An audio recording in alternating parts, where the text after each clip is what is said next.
Hello friends. I hope आप लोग अच्छे होंगे। कुछ दिन तक वीडियो नहीं बना पाया था क्योंकि तबीयत अच्छी नहीं थी मेरी।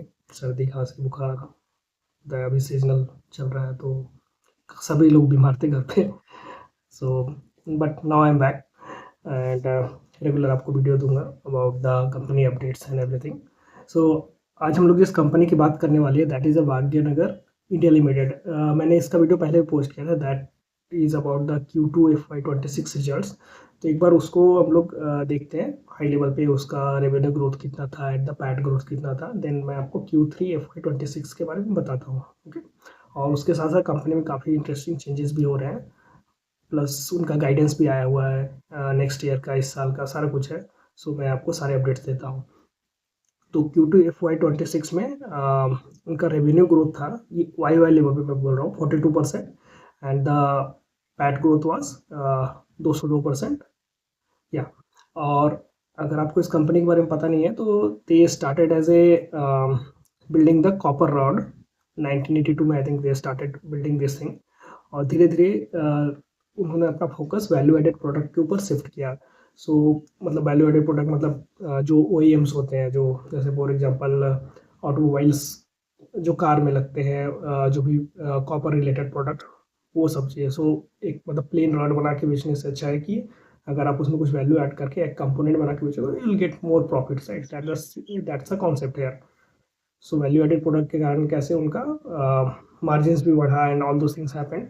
और धीरे धीरे फिर उन लोगों ने बैकवर्ड इंटीग्रेशन किया, रिसाइकलिंग में शिफ्ट हुए।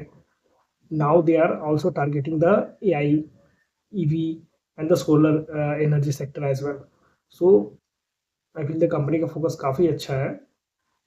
और Q3 FY26 के बारे में अगर हम लोग बात करते हैं तो उनका रेवेन्यू ग्रोथ का जो नंबर है that is again 46%, around 46% YY।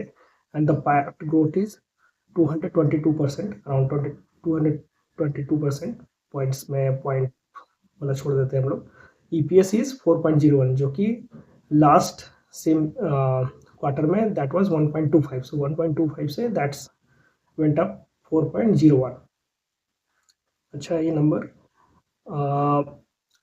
उसके अलावा कंपनी में जो चेंजेस हो रहे हैं, सो पिछले जो कॉल थी Q2 FY26 की, उसमें भी उन लोगों ने बताया था कि they are planning to create a separate entity about the company.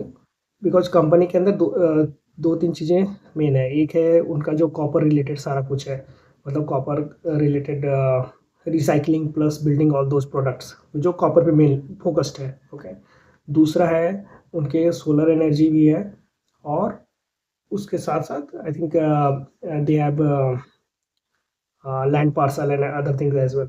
तो जो कॉपर का है that will be in a separate entity, and all other things सब कुछ मूव हो जाएगा in a separate entity. So that's they are planning to do, probably after some time you'll able to see these things happen. Okay, तो guidance जो उन लोगों ने दिया है नेक्स्ट ईयर में, सबसे पहले उन लोगों ने रिसेंटली प्लास्टिक रिसाइकलिंग भी स्टार्ट की थी।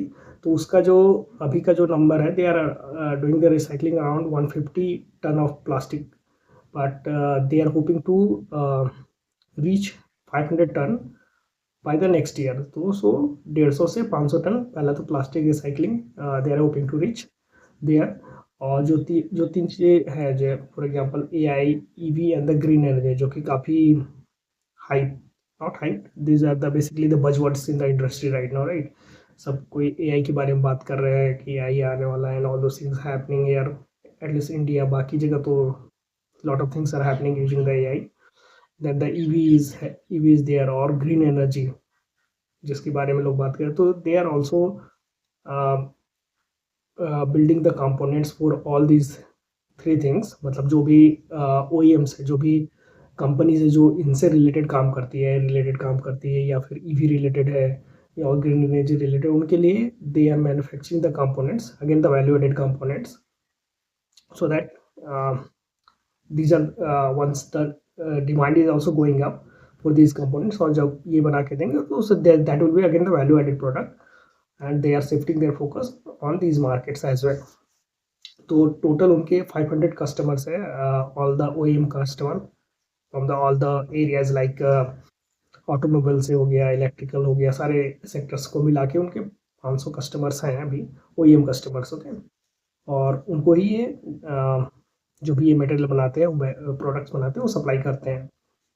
ओके, दूसरा जो Q2 FY26 का जो उनका कॉल था, उसमें उन लोगों ने गाइडेंस दिया था कि 5,000 करोड़ का turnover they will do by 2030।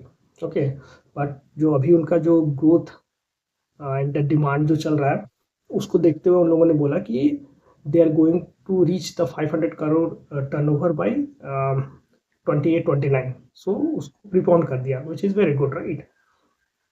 Market में उन लोगों ने डिमांड देख रहे हैं कि काफ़ी अच्छा है, एवरीथिंग इज गोइंग गुड। और दूसरा है कि दिस 500 का टर्नओवर इज नॉट अबाउट सब कुछ मिला के, राइट। मतलब ऐसा नहीं कि रियल एस्टेट का और सोलर वगैरह जो भी है, उनके विंड प्लांट्स जो भी चीज़ें हैं, उनको मिला के सब कुछ 5,000 करोड़ नहीं बोल रहे थे, are just focusing the 5,000 crore turnover by the copper business. जो भी कॉपर एंड रिसाइकलिंग कॉपर के वैल्यू एडेड प्रोडक्ट्स है, उसके थ्रू ही 5,000 करोड़ का turnover they are targeting by 28-29. अभी I think they are doing around 1643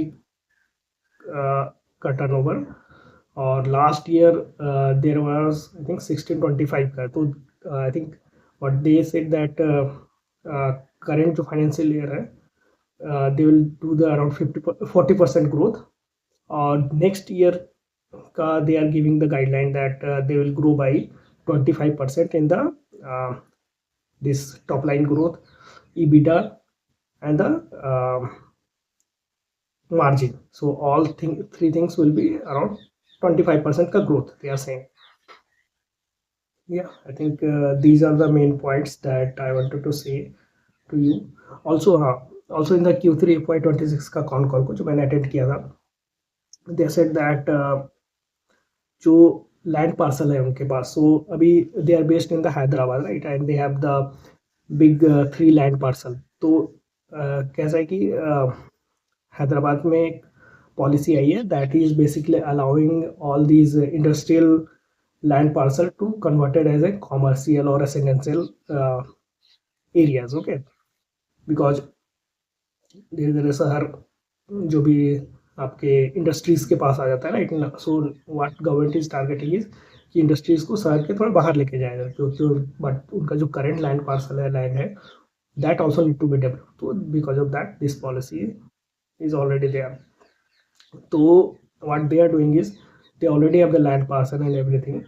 So they are talking to couple of builders कि हम लोग उस लैंड पार्सल में क्या डेवलप कर सकते हैं। फॉर एग्जांपल अगर रेसिडेंशियल डेवलप हुआ, देन द कॉमर्शियल भी डेवलप हो सकता है। So all this things, all this talks are going on. अभी कुछ फाइनलाइज नहीं हुआ है as per the management, so but probably in the next जो उनका कॉल होगा, probably will be getting some information there as well. So that is also good thing happening within the company.